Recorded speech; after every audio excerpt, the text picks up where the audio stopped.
Assalamu alaikum everyone. Hope you all are doing good and welcome to my channel.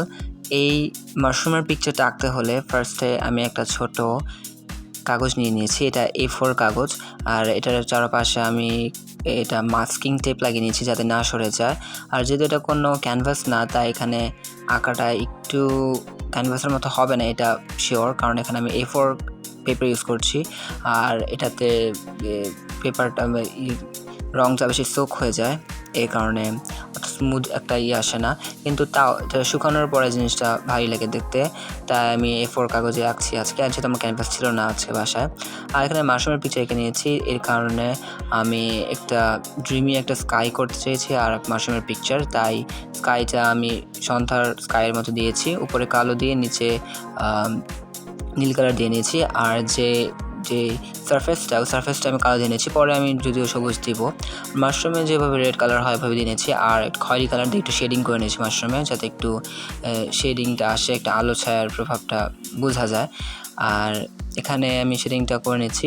আর হালকা একটা red colour দিয়ে, red কালারের সাথে একটুখানি সাদা মিশিয়ে আমি এই সামনের দিক দিয়ে যাতে যেখান থেকে আলোটা আসছে, আলোর সোর্সটা যেদিকে, ওই সোর্সের দিকে আমি জাস্ট একটুখানি শেডিং করে নিয়েছি যাতে হাইলাইটেড লাগে জিনিসটা, আর দেখতে আর একটু বোঝা যায় যে এখান থেকে আলো আসছে।